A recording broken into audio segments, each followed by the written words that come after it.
welcome to another episode of the Six Figure Vet podcast, where we showcase the success stories of Black and Brown veterans that have successfully unlaced the boots. Please be sure to like, comment, and subscribe to the Six Figure Vet podcast on YouTube, Spotify, Apple Podcasts, iHeartRadio, or wherever you listen to your favorite podcast. Now, y'all, let's get into today's guest, okay? We are honoring, and I have the pleasure of introducing an inspiring vet whose story exemplifies resilience, reinnovation, and relentless drive. Meet Miss Rori Ross, a 20-year Air Force veteran, retired E6 technical sergeant, and powerhouse both in and out of the uniform. During her military career, Rori served as an aircraft propulsion craftsman, maintaining engines across 3 airframes, mentoring as a propulsion maintenance instructor, and even working as a command chief executive assistant. But her journey didn't end there. After hanging up her uniform, Rori transferred her passion for fitness into a thriving second type of career. She competed in 12 national physique competitions as an amateur before earning her professional status in the International Federation of Bodybuilding in 2019. Since then, she's competed in 7 international level shows and now uses her expertise as a bodybuilding prep and posing coach, helping others achieve their fitness goals. A proud mother of 2 and soon to be first-time Grammy, Rori continues to prove that life after service can be as dynamic and fulfilling as the one in uniform. Her journey is a testament to pursuing purpose, smashing goals, and inspiring others along the way. Let's give a warm six-figure vet welcome to Rori Ross, y'all. Hey, thank you. All right, okay. Yeah, that's you, girl. We talking about you. Yes, so Rori, I always like to start off the episode with a mental health check-in. So how are you doing today? I am doing good. I'm rested, enjoying the snow day here in the 757. Yes.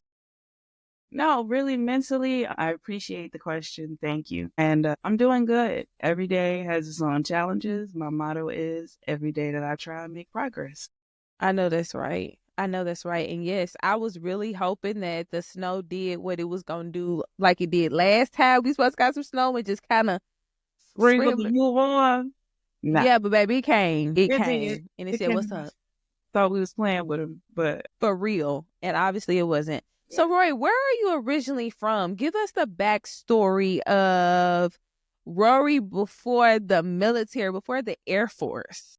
Well, fun fact, I'm actually originally from Virginia. It's crazy. Really? The Hampton Roads area? Like 757? That's the thing. I'm from this area. I grew up in a really small town, about 3 hours straight down 58. Okay. It's called South Boston. It was me and had a big family and only 2 siblings, 2 brothers. I'm in the middle.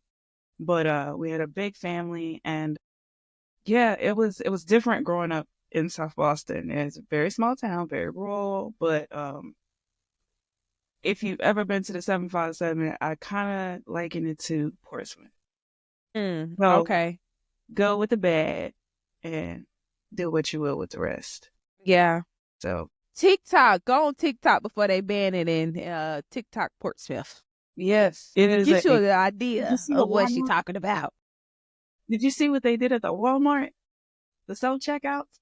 Yes. That's what it was like growing up in South Boston, Virginia. Okay. It's just wild. It's like, it doesn't look like you would see that type of stuff going on, but then once you're in town, you're kind of like, oh, okay. It's like living in a World Star. Yes. It's very much, it's definitely giving World Star. Definitely. And I actually used to work at a food bank in Portsmouth last year too, so it gets interesting.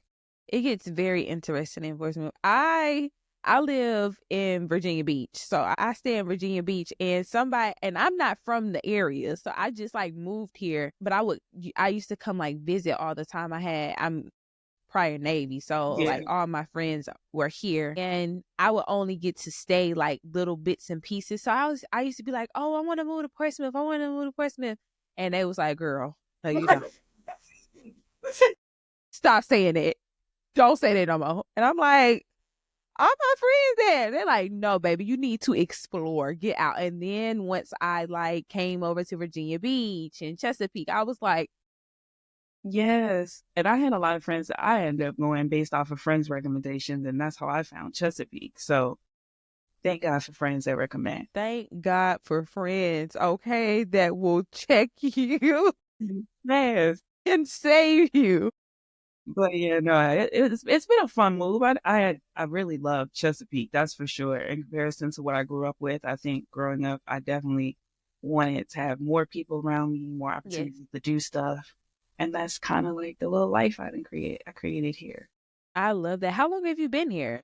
So I moved here. I'm coming up on 5 years since I've in this house. Yeah. I moved 15, so yeah, it literally, like, if you coming up on 5 years, you literally moved during COVID. Actually, so my official retirement date was 1 January of 2020. Yeah, you think you finna get out and psych? Nope. It's funny. I went on my first getaway after retirement with my best friend. We both had did the same job, and we were just like, finally, we're both out. We'll get a break away, and nobody really has to worry about what they're going back to. We just so happened at Walmart while we were in Ocean City, and the shelves were cleared, and we were just like, oh, this is real. Yeah. Like, we need to go home. This is Armageddon. Okay. They bugging. Yeah, they was wilding in Delaware and Maryland.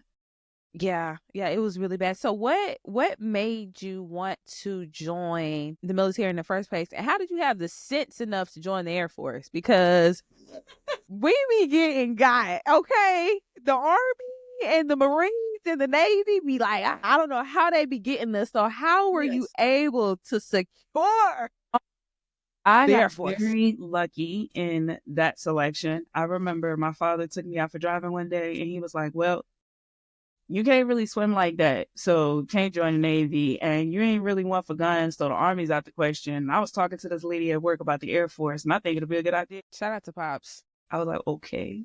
And then found out that the lady he wanted me to talk to was actually one of my teachers at school. He worked with her husband and Miss Virginia, and and there was also my mother's supervisor at work, Mr. Pennick. They would not let up. They would not. They were just like, don't even look nowhere else. Did you qualify? Did you pass the ASVAB? That's it. And nothing else even matters. So did they not push school? No, honestly, nobody was really pushing school. I definitely would have went. I ran track in high school, so it was like my dream to please let somebody say they want me to run for. Yeah, pick me. But that never came up. And as the senior year started to roll by, like, yeah. And the other thing was I was determined to leave home. Yeah. It was like, and you've heard the stories on the show before, on other interviews. I know I heard people tell you about the typical unfortunate childhood. And I just wasn't staying. Yeah. So finally found my recruiter. Second time around, I got in good with the recruiter and stayed that way. But honestly, what happened the first time is I was a little too honest, and I learned a lesson. And I cried for days. They were asking, we're not telling you to lie. That's not what we're saying. Just saying some medical stuff, let them find it on their own. Let them look. So the first time they called me, I came forward with information, and I learned a lesson. And the second recruiter I talked to explained further, and I kept my lips closed. And I was able to pass all physicals. I did enter on a waiver. Now, once they started to really show me the opportunities that I was going to get in the Air Force, that was it. They offered me 6 years and $6,000 to sign. I know that's right. Give me my money right now. And then this was me my coin. What year was it? $6,000 at that time was a lot of money. This might have been in like 99. Like 99 or something.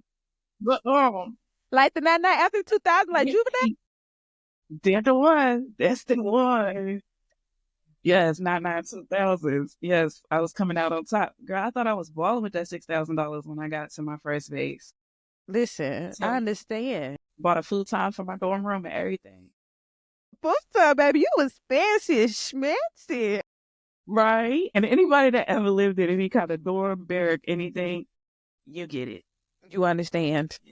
Baby, because we got twin beds and don't have a boo. Because both of y'all in this twin bed. Not you trying to get a bed from one of the empty rooms so y'all can put it together and have a queen? Lord, thank you for growth. Growth, yes. So how was it working in a male-dominant MOS or rate, like aircraft propulsion craftsman? How was that? We said this is a safe space, right? This is a safe space for a Black veteran. Hell, most days. I genuinely, I don't ever want to make it seem like I didn't enjoy myself. I really did love it. There are some people that are still some of my closest friends. So definitely have your good days. But how was it for a 18-year-old girl coming out of Black girl coming from a predominantly Black area? And they dropped me in Altus, Oklahoma. And fun fact, what do they got at Altus, Oklahoma? A lot of C-17s. Airplanes. That's about, yeah. Oklahoma was a time. Boy, there was a lot of trouble to be had because there is nothing in Oklahoma. There's nothing to do. Nothing. But yeah, no, it was a culture shock for sure. Coming into the career field, learned how to grow some thick skin and come up quick comebacks. I mean, honestly, that's second nature for some of us. So I learned, where to insert when needed. Yes. Quickly. So how did you navigate those spaces? Like being in this, going through. So I know other Black women that are veterans or that are still in the military that have to navigate predominantly male heavy spaces. And, they open up and they talk to me about, the microaggressions, the good old boys club. Once you finally got some rank on you, how was it? Or did it become different? Okay, or did it become a different fight? It's the same fight. It was the exact same fight. I unfortunately have to tell you that it was the exact same fight. And it's funny that you even put it that way because I remember I was like we had gotten in. I finally had a younger Black girl that was working with me, somebody for me to mentor. It was a few younger Black kids. And I remember one of the good guys asking me, why do you even care? He was like, what is we doing this for? And I remember looking at him, I said, because one day I'm going to have enough stripes where they're not going to have a choice. They're going to have to do what I say. And close to retirement, I kind of looked down at my sleeves, and I was like, one, they're fighting me on getting my stripes. And I still got more and they still don't want to do what I say. Yeah. But I was thankful that I was able to at least I genuinely can't tell you where it came from. People ask me where the resilience and things came from. Unfortunately, I think it's a second nature for us that we don't know we possess. Oh, talk about it. We have to possess it. Because to ask me how did I navigate that space? Honestly, that's a difficult question for me to answer because I didn't even learn I was navigating it until after I left it. Yeah. It's like, dang, I got through all that. Yes, you know how you're moving through the spaces. I knew how to trust me. I knew how to come in a room and just, y'all not going to see me shake. Yeah. I got to say about these airplanes and I'm going to go home. Yeah. I knew how I was going in there and I was always confident with whatever answers I gave them, but I didn't know how much of myself wasn't present for a lot of things for that reason, because we walk around so guarded, we walk around so shielded. And it's because we don't have the security or the safety to take a vulnerable moment. I mean, or the space. Where is it space for us to do that at? In fact, I showed up first day of work. I flew into Dallas one day. They got me settled into my dorm room. That was a Sunday. Monday morning, I meet with my mentor still to this day, Brian DeBond. Walks me into a hangar. We immediately walk up to the elevator and get on with another senior NCO. And Black guy. Brian looks over, introduces me. He said, Rori, this is one of our section chiefs. I said, hey, how you doing? His first question to me was, so why didn't you go to medical or something? Oh, introduction, sir. Wait, why didn't you go to medical or something? And this is the Rori I stood 10 toes down with for the rest of my career. My response was, why didn't you join medical? That's a valid question, isn't it? It would have added a little extra, like, nigga. I mean, because the way it was in there. Lord, I know that's not like you, but that's what I would have said back in the day. It was just, some of the stuff was alarming. Like, there's honestly, I tell a lot of people some of the stuff that I've experienced, and they're like, oh, well, I mean, it couldn't have been that bad. Or they wonder why I hesitate when they ask, how bad was it? And it's like, you ever showed up to work on the first day and people walked you around a hanger to see what you could pick up? Or said, we thought it was going to be your husband. What? And you know what's crazy? The most frustrating thing about microaggressions is that we've defined it in such a way, yes, it's acknowledging it, but it's still giving grace to the people that's doing the microaggression. It's like, oh, but they didn't know. Yeah, yes, you did. How would you feel? It's simple as that. Exactly. Like, how would you feel? That's one thing I really, really, really think that we should look into redefining about microaggressions. Is like, I feel like it gives too much space for slack for the people that's doing the aggression. 100% agree. I was definitely known to book whenever necessary. So, like, the microaggressions for me, unfortunately, and some of my career does reflect, did not go unnoticed or unanswered. So unanswered, yeah. Rarely did they go unanswered. I always responded in how I needed it to. Some of those men were a handful. The ones that were blessings and helpful in my life, hands down, the best dudes, had nothing but fun with them. Yes. So when was that your plan? Like, I'm doing 20 and then y'all can see me on my way out? Or did you aspire to do more than 20 at one point in time? Never more than 20. It never gave more than 20. Never. It never gave that. Who needs extra credit? Maybe I passed the first time. So now, I mean, and I think that speaks from the way I did my retirement the first day I was eligible. The very first day I was eligible.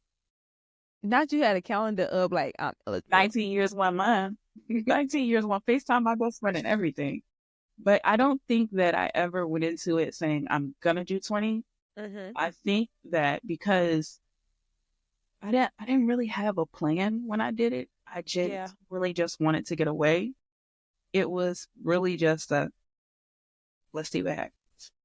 When I made it past that first 6 years and it came time for me to do my first enlistment, I was already had my oldest daughter by then, and I was married, and it seems like everything was going great in my career. Like, I was working slowly in some areas, but I was working my way up. So why not at least shoot for 10? Yeah. And decide at the halfway point, And there was a moment when I did get to that halfway point where again, the environment made me question whether I wanted to do that for 20 years. But I had sat down and had a real conversation with myself and realized I hadn't done what I needed to do. That's real. I didn't have, at that point, it ain't you ain't got to deal with this. No, unfortunately, you would have walk away if you had did X, Y, Z, and you didn't. And you didn't. Guess what? And that is a hard reality to face. I faced that exact same conversation with myself after my first enlistment. I was ready to go. See? I was so ready, like... I understand that go. Bye, wenches. I'm out of here. And then I looked at my bank account and I looked at my educational credits. And then I looked at my debt. The debt. I hadn't stepped foot in anybody's classroom. Not a class, not a credit, not a certification. Hadn't even thought about it. Nothing. I was prepared to work at Walmart. I made a change at 10 years. Listen, because it'll shock you, because it's like, first you're like, okay, I'm going to do this for this reason. And then you get in and then you like, okay, I don't have to deal with this. I can get out. because that first 4 years you feel trapped. Like, yo, if I don't go to work, I really go to jail. Like, that's a thing. And so when you have the opportunity to cut ties and leave, and you realize you might not go to jail, but you're walking into a really bad life if you decide to get out, you still feel trapped. Yes, very much so. And I think, especially at my 10-year mark, I was kind of really torn because that's when I was at the height of a lot. That was a duty station I was at where I took all my deployments. So it was like that on top of the deployments. And by 10 years, I was having my second kid or had just had her. And I was just like, we had just bought a house. And I can't get out. I wanted to run so like everything in me. I didn't have heart. I was like, I can't do this. Yeah. It's too much. Like, I'm sick of deploying. I had been to Bishkek, Kyrgyzstan 3 times at that point, and I was like, I'm over it. I don't want to see these people no more. I'm so happy that you brought this up, though. I'm so happy that you brought up the real conversation that you had with yourself, because I want you to explain what that shift looked like. Once you sat down and said, all right, Rori, you ain't in a position to leave. You got too much responsibility on your back at this point. But eventually you knew you had to go. So what shifted? What did you start doing different to prepare yourself? Honestly, like, for real, I grew up. I matured a lot when it came to how I was handling my career. I think that was a point when it came career-wise. That was a point that I realized people were right, that you have to help yourself. Yeah. So I started paying more attention to what I needed to accomplish, you know what I mean, to make myself look better. Like, that's when I started pushing harder for more qualifications at work. There was stuff that was like coming to me with time. But when I first got to that duty station, I was like, really like show off. Like, oh, I knew, because I came from a new airframe to an old airframe. So there were a lot of tricks that I knew that some people didn't know. Yeah. Lost a lot of that along the way. At 10 years, I brought all that back. Like, nah, let me show y'all, because I'm really not one to be played with. Like, I'm actually really good at this, and I'm tired of playing games. So I definitely shifted my maturity at work and my accountability. And actually, that's when I started learning how to be a leader, for sure. As far as preparation for myself, that's when the plan started being laid out. Like, everything, even if it was just career related, everything was going to benefit me when I left. Yeah. Nothing like special duty came up. That's when I became an instructor. That's going to benefit me because I'm about to get a whole degree on them. Yeah. And nobody can tell me what degree I have to get. Nope. I get to choose. And that's what I started doing. School still didn't even pan out the way I wanted to, but still, that was the day. Like, since then, I did not let up all the way to the end. The 12-week year, you said accountability. And then in this book, it defines accountability as ownership. Like, you're taking ownership of your decisions. You're taking ownership of your life. You're taking ownership of the outcome that you place yourself in. And I think that more people should take like accountability. Accountability is not just like, okay, I own my mistake. Because I think we look at accountability as like the effect. Like, okay, let me like damage control almost. Yes, it's like, no, you can be proactive in accountability. Very. And that's one of the pieces of advice that I do enjoy giving to younger airmen, because I'll break it down so far as to, like, yes, for my career, I needed to, annual reviews come around. I'm not sure how the Navy does it, but we all have the volunteer stuff that you're supposed to do and all the after hour stuff. Okay, yeah. So, maybe if I volunteer for something, I'm going to use this. It's going to be one, something I want to be a part of, and two, something I'm going to use later. I was on so many Black History Month committees, baby, and I knew half of them people from church. I know that's right. But who do you think is going to help me look for a job when I leave here? Right. Who's going to be the person who writes me letters of recommendation? Who? Yep. So those, like, I network. I use it. I highly recommend, especially for the way that the military is transitioning with retirement plans, and like people don't really have the longevity like they had from my age group. Sounds terrible. Yeah, that way. We're right there together, sis. Us millennials. You're still a millennial. Exactly. But like, they don't have that, so I highly, highly, highly encourage them. I'm not saying that the military can't be your plan A, but networking while you're there, because for sure it has to come to an end. It has to. One day. It has to win it. It has to. And I also, unfortunately, watched too many people go before me that did not have that plan. And you do not want to see that side. You don't want to see that side. And that's segueing into, this next question I have for you. I know that a lot of veterans, I'm a certified veterans transition coach, and and this is not even exaggerating the numbers, about 97 to 98% of the clients that I have had in the past before went through some type of struggle with their mental health, whether it was anxiety, depression, imposter syndrome, packing trauma that they stored up for 40 to 20 years. Not just from your military career. You also stored up all of that stuff that you had at 18, packed it in, because the military ain't gonna let you. Because they're not gonna let you address it. You check them feelings at the door. Yeah. That ain't got nothing to do with my airplane. Nope. Unfortunately, I'm guilty of saying that to people myself. Yeah. I'm sorry, bad day. I know, Pookie, but we got like a lot of... Chin up, chest out. We got a lot of airplanes that are broken. We about to be here for 12 hours, babe. Pull it together. But that's what you have to do. And following all of that, eventually it's too much. Yeah. Eventually. So I chuckled when you were saying that, because I thought of something you said on one of your previous episodes. Y'all better stop playing and go talk to that lady. Talk to the lady. Y'all call that lady, because I'm taking now. I said forget the Air Force, and I called that lady while I was still active duty. Period. That's the best time to call her. That is getting on record. That is my advice to everybody. If you haven't already started going by the time you decide to either exit the military or retire, whichever one your path is, y'all better talk to that lady before you go. If not to help you financially down the road, I'm telling you, it's something to be said about how it feels when, I call it, the silence was too loud. Ooh. Yeah. It get real quiet. And remember, I retired during quarantine, so the world is closed down. Too. You get out to go into isolation. Yeah. Complete isolation. Now, with that being said, I caught up on a lot of naps. A lot of naps. Rori, please. It was good. Everybody else was mad, and I was like, girl, I'm going to back to sleep. Yeah. Not you catching up on naps. Listen, and as you should have, because as a military member, baby, we gonna find a place to sleep. I don't care. It might be on top of a bomb. We're going to find a place to sleep. I have watched friends rig hammocks across fire bottles on the back of an airplane, oxygen bottles on the back of an airplane. Babe, we'll figure it out.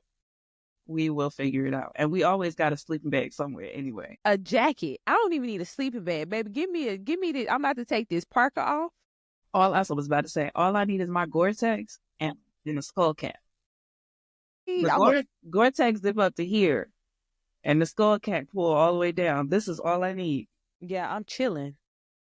That's a good 2-3 hours right there. Very much so. So you have transitioned out of the military, you're in COVID, you're dealing with, unpacking all this unresolved trauma. Where did bodybuilding come into play? Well, fortunately, bodybuilding was actually already in place.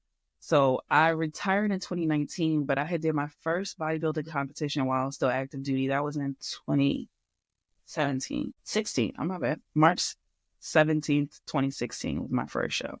Okay. So I had a few years under my belt by the time I transitioned, and I had definitely already gotten to that point where I knew that the gym was a good outlet for me. So at least coming into dealing with this transition, I had some outlet. I had something to hold on, and I already had my therapy in place. So I did walk into it, as far as that goes, with a pretty good game plan in place. Bodybuilding just so happened to give me a little bit more joy. Definitely added a social aspect that I completely lost once I did the military. So I definitely had all of that to fall back onto, because not knowing anybody here in Virginia, that was the thing. I didn't really know anybody down here. Yeah. So what made you choose Virginia? Me and my daughters just wanted to make sure we had 4 seasons. and I wanted to be near. That's fair. And I definitely wanted to be near the beach, but for her, because it was just my youngest daughter that came down with me. I don't know how much you know about South Jersey area. So I used to live in Maryland. Okay, so you know the differences. All right, so just like Maryland got their city part, and then there's Maryland. Mm-hmm. So yeah, Maryland. Jersey is the same way.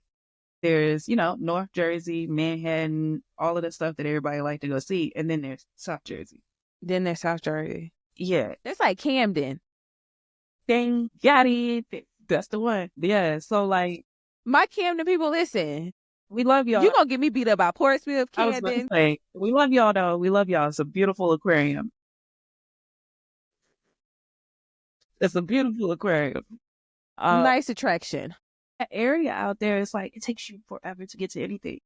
And we were sick of everything being so spread out. So for us, like the best thing we want right now is like convenience. I have so many things like within 5 miles of my home. Like, and these were the parameters I gave my realtor. I'm like, it's just me and my daughter. I want the safety. I want this. These need to be local. I want this nearby. I need food, hospital. And she was like, I got a spot for you. Damn. That's how I'm telling you, a lot of things I do. Let's see what's happening. Let's see what happens. I love that. I'm the same way. Listen, don't ask why I'm in Virginia, but because I can't tell you, I still don't know. But I had the same situation happen in Maryland. I lived in South Maryland. So people be like, oh, Maryland, DC, Baltimore. I lived in St. Mary's County, which is like an hour and a half away from Metro. Mm-hmm. People don't realize how big these states are. And especially if you talk to your friends that are like out on the West Coast or from the Midwest or something, they don't realize how all of this just kind of run together, but it's not on top of each other. It's not on top of each other. Like any type of excitement, I'm driving an hour and a half to get to the city. That was South Jersey. 45 minutes to get into Philly. And I'm sorry, like, don't drink and drive anyway. Like, go out and have a good time, and I got to drive 45, 50 minutes to get back to the house. How? And I'm not Ubering that far. At all. I'm not doing that. That's out of the question. Uber, and I know why they take those trips. You're not about to get me. The 62 cent, keep it. Keep it. Yeah, no, I'm not doing that either. So competing as a bodybuilding prep and posing coach, how do you help the women or men that come to you to get a better relationship with their bodies? What is your target audience actually when it comes to clients? My target audience is usually, so it depends on what the person's goal is. I truly do enjoy helping people specifically prep for a show. It takes a certain level of. So these people are already in shape. So honestly, I have a few clients. Actually, I wish I would have shared some of my clients before and after pictures with you. I had some that just came straight in and like, nah, bro, like I need to figure something out. I had one girl, we're actually still really good friends. We worked together for, I want to say it was 4 months, and then we started getting ready for her show. But the plan all along was to do a bodybuilding show. And she's actually she's switched to a more muscular division, is coming back for a comeback season. Like it's completely changed her whole life. So people like that, I love working with. I've worked with typically women. I've worked with some people in their 20s. Typically, it's like it's target for me, and it's easier because of being able to understand each other's mental a little bit better. Mm-hmm. I don't got nothing in common with a 22-year-old. Baby, what we gonna talk about? And your lack of motivation is frustrating. No. Extremely. Baby, I came from the hustle and bustle and the struggle. Well, I actually have a younger client too, and it's just like, I know she felt like she was getting on my nerves so bad when I cut her carbs. She's a thicker black girl, and I was like, we gotta be for real with this.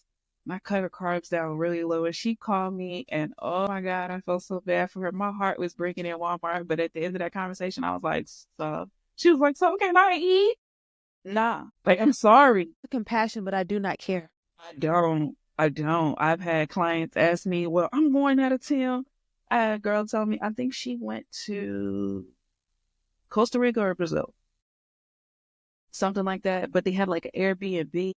And I was like, okay, cool. So you ain't got to miss no milk. She was like, but we're going to be there for like a week and a half. All right, cool. Check in pictures that Sunday, though, while you're there. So how important is your body? So bodybuilding is pretty much body recomp, right? Yes, it's mad science is what I call it, to be honest with you, because you dibble and dabble with everything. And it varies so much from person to person of how to prepare someone for a show. Yeah, it's really hard for a lot of people to like really dial it in. But recomp is probably the one thing that I would feel safe comparing it to, for sure. How big of a I heard it just made me super curious when you said you cut her carbs. So when you see these bodybuilders or you see these women that go from having like this regular female physique to like being super toned up, super cut, and like super defined legs and arms, what is their diet like in order to achieve that physique? Lean, and they are more than likely, if they're that lean, because it's definitely different levels to it. If you're talking about somebody that is honest to God stage ready, where the skin gets really thin and like you can see every shape of the muscle. That's what that be? Your skin has to go through a thinning process? Well, it's not even that. It's not like your skin. You turn the folks into snakes, Rori?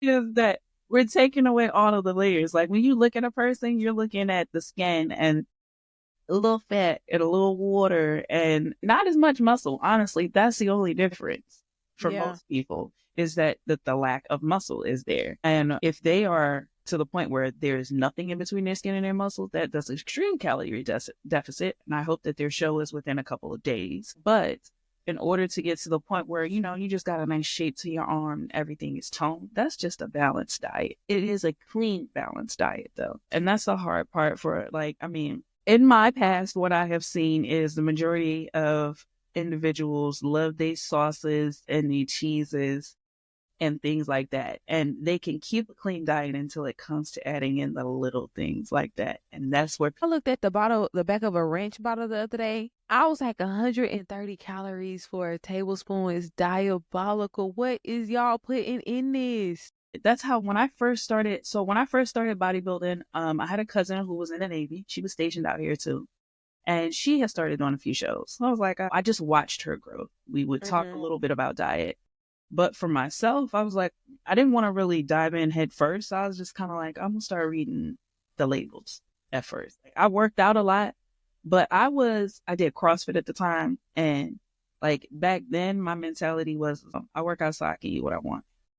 Because I knew my metabolism. So I was just stay in the gym so I could keep doing whatever I want to do. Yeah. And then when I thought about bodybuilding, I'm like, all right, I gotta girl math. Read the, because a rotisserie chicken after one workout at CrossFit is nothing. With a half, I would, honest to God, go to the commissary and get a rotisserie chicken and a loaf of bread, and go. You is from Rori, but to my classroom and watch my students change parts on the engine with my loaf of bread and my rotisserie chicken. That was days after CrossFit. But then bodybuilding, made me a little bit more conscious, more aware. I started reading the labels, broke my heart. I think the first time I ever read like how many servings I was really supposed to get out of a carton of ice cream. Yeah. Terrifying. That will break your heart. Sad. Or a bowl of cereal. Now I'm really being intentional about like counting my calories because I'm really good at working out, but I can't achieve the body I want. And it's like it's in the kitchen.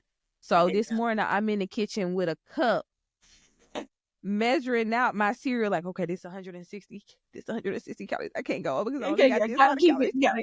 Yes. So it's funny because it's like, even with bodybuilding, like the way we will watch them calories, and it's just like, now you're watching it. You don't want to go too low. Man, look, I'm trying to squeeze in every last one I can get throughout the entire day.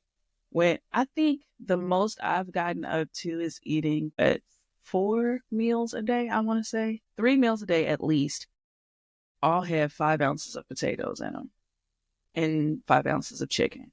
That's 15 ounces of chicken, 15 ounces of rice or potatoes. And that's just 3 of the 6 meals that I need to intake before I go to sleep. So what's your calorie count? You know what? Go with doing I'm it. go ahead and say it's probably gonna be some bodybuilders that will listen to this episode and really, really, really, really, really not like me. Rori, yeah. So it's funny. One of the other pros found out what I ate the night before a bodybuilding show, and her and my coach's wife started calling me the pizza princess. So I'm eating a large pizza or a medium pizza the night before a show. That don't sound right. I've been eating. So I be hearing bodybuilders like try to starve themselves out practically before their shows. One, I think that's a terrible method because I haven't seen anybody where that genuinely looks good on yet. Maybe the day of the show, I'm not going to give somebody food, but I'm not starving you leading into the show. Now, you might feel like you're being starved because you're not eating what you want to eat, but you're not really starved.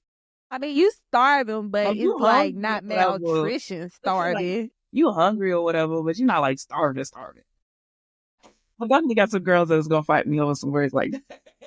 They're like, no, I be hungry. Because I do have some friends the night of the show. They're like eating chicken and rice cakes. That's it. Or they get to rock out on rice cakes like the whole day of the show. And I'm just sitting there like, I had 3 waffles and 2 slices of bacon this morning. I had some medium pizza last night. Not you be telling these people. But no, I promise you I have never shared this. You are getting an exclusive. You are getting an exclusive. It is definitely, that's why I say it is like, it's mad science. Because the difference between like when my coach preps for me and when he preps for other women on my team is just so polar opposites. It's so polar opposites. And you genuinely have to just understand. It's really important in bodybuilding, not just to understand how the body works, not all this bro science that everybody's out there. Like, don't go to your coach telling them what you need. Yeah. That type of thing. So it's just like so many people are convinced that they understand how it works. What really helps a person be successful in bodybuilding is learning how their body works. Yeah. Because it's going to be different. And you might you might be one of those people that is only eating chicken and spinach the week of the show, but you eat chicken and spinach the week of the show so you can eat pancakes the morning. I like that. You see what I'm saying? Yeah. Me personally, those are my techniques. I don't think I've ever put somebody on stage and I didn't give them some kind of carbs the night before. I know one of the big myths is dehydrating yourself too. They might hate me, but my clients are drinking like 1.5 gallons, 2 gallons of water the day before a show. Now, they can't have any after like 6, 7 o'clock at night. But you just drank 1.5 gallons of water between 8 o'clock this morning when you woke up and 6 o'clock this evening. You don't need no more. Yeah. You probably don't even want to look at no more water. Exactly. So it's just like there's ways to manipulate the body without going to some of the extremes that people might think we do. These sound pretty extreme, Rori. Yeah, they are extreme, but also I'm only doing it for a day. It's not like I don't. Yeah, it's not. Okay, and I think that's the difference. Like living our lives like that. We're not living our lives where it was like, you see bodybuilders and you see them getting ready for a show. Let it be that. Let it be them getting ready for a show. If you want to judge, if you want to look like that person, go see what they look like 2 weeks, 3 weeks after the show. Their hormones have leveled back out. Your hormones be unleveled during this prep time? How long is this prep time? Hey, your hormones be out of whack, girl. Especially a woman. Honestly, that is the secret to getting a woman ready. I'm fully convinced. If you can't figure out her hormonal phases, you're not going to be able to get that girl ready to be on stage. Unless you just got that lucky with a cookie cutter diet or something that worked like out the gate. I've never seen somebody like you. I'm sorry. Estrogen, so what is this prep time? What is this time when you say leading up to a show, getting ready for a show? How long are you in this phase of prepping or getting prepared, or where you have people hate you? Is really what I want to ask. So, all right. So total average people do about 16 to 20 weeks to get ready for a show. 4 to 5 months. You don't really start hating your coach until 2 months from the show. That first 4 months, it's like you're doing a lot of work, but you're seeing so much change. Like, that's where you make the big jumps anyway. And then by the time you get down to those last 2 months, it's like you look pretty close to on point by then, so you don't even care anymore. Yeah. As much. But I'll say I've had one coach where that last week was just, I don't want to talk to you. I don't want to talk to you. She had cut my carbs. I thought I was turning into a whole nother person. I was so mean. So very mean. I thought I was going to get kicked out of the pharmacy on base. snapping at people, being hangry. Like, I went back the next day and looked at myself on my TikTok, or yeah, it was TikTok. No, Snapchat I had made with friends. Yes. Girl. And I was like, who is she? Girl. And I'm just sitting there the next morning eating oatmeal like, that's tragic. That's tragic. Like, I had made one where I was like, I want a biscuit. Fuck this. But it was like that good for a week. So, I mean, I'm going to be real with you. Yes, it does suck. But it is a very rewarding sport for the right person. Yes. I think it's very individual. It sounds like it. And I think that it's just amazing the discipline that comes from it, especially if you like challenging yourself. I think that it probably builds a stupid amount of discipline. A stupid amount of discipline. And I think the aftermath of that the discipline was confidence. The confidence. Yeah. Yes. Because it was like, after you tell yourself you can so many times, trust me, you're not going to have to say it for very long. Yeah. You just do. Shows you just do it. Exactly. You're just doing it after. Rori, how are you managing the emotional weight of being a mother, a soon-to-be grandmother? After this conversation, it's like soon-to-be what? Soon-to-be. A retired veteran and still like pursuing such a demanding profession and finding your footing as a civilian, like as a veteran. Definitely still working on finding the footing as a civilian. They weird. It gets strange in these streets, definitely when you've been used to the military for 20 years. Very. But it has been difficult, but leaning into my family and depending on my support system, it has been key for me. Yeah. It seems like this is all my goals and everything, but in all honesty, like, I always consult with my daughters, especially even with the bodybuilding stuff. They weren't big fans of it when it first started. Well, it wasn't even that. Oh, no, see, my babies love my time. I know that's right. They love my time. I know that's right. I got some leeches. And you was already in the military. So it's like, girl, you finna do what? Exactly. So picture this. I was active duty. I had been divorced for a year and a half at this point, and I was a full-time caregiver for my mother. My mother actually lived with me and my ex-husband, and then she suffered a stroke. So I became her caregiver as well as my two children. And while on active duty? Wow. Yes. Yeah. I was doing that while on active duty. And I had a older gentleman at the gym kept saying something to me about working out. And like I said, I had my cousin and a friend of mine that were in bodybuilding. And they just kept saying, it was for them. Because I asked the why. And everybody's like, because it's for me. Because it's for me. And like, when I stood back, I was like, no, I genuinely, I need something. Yeah. For me. That's a lot. Nobody else. Like, if I don't, I think that's what's kept the discipline too, is like, one thing I always tell myself is what's meant for me is for me. Yeah. It cannot be taken away. And if for any reason I don't receive something, it's not going to be because I did it to myself. Mm-hmm. So when I decided I wanted to get on a bodybuilding stage, I had made a promise to myself, and I wasn't going to let me get in my way. I love that. I shifted my life around and I made room for it. And eventually my girls are kind of like, we don't like that. Yeah, because girl, I time it. Like, now, before you was going to the gym like 3-4 days a week. Now I'm in the gym 6 days a week. Even on the 6th day, it may not be like a long day, but it's at least cardio. 7th day, I might go again because I got bored or felt like I missed something the day before, you know? But I really poured myself into it. And it was like, I ate those meals. Did not veer from the plan. I didn't let up off the gas at all. And they were just kind of like, we don't know what to do with this. And I sat them down and had a long talk with them and explained to them, like, you have your friends, you have your time. I'm not crazy. You ain't paying attention to what that lady at school said all day. Right. You're with your friends, you're spending time with people. I don't get to do that. This is mine. And after we had that conversation, they've been 100% supportive. When things do get heavy and it's a lot to juggle in between them and like even say the food for bodybuilding, my youngest daughter, she like, girl, you want to just do crab potatoes? I'll eat some chicken. She used to eat more hard-boiled. My youngest daughter used to eat more of my hard-boiled eggs than I ever did. She used to rip into them. Those are my, I got my oldest daughter. She does makeup and things for when I used to have all the photo shoots back in the day. And then the youngest, that's my itinerary. She that's right. lets me do the packing and the organizing when it's time to get ready to go. But like, they are active parts of it. So it does make it a little bit easier. I'm not doing it on my own, Yes. It helps a lot. So what do you have coming up? What can we expect from Miss Rori Ross here in the future?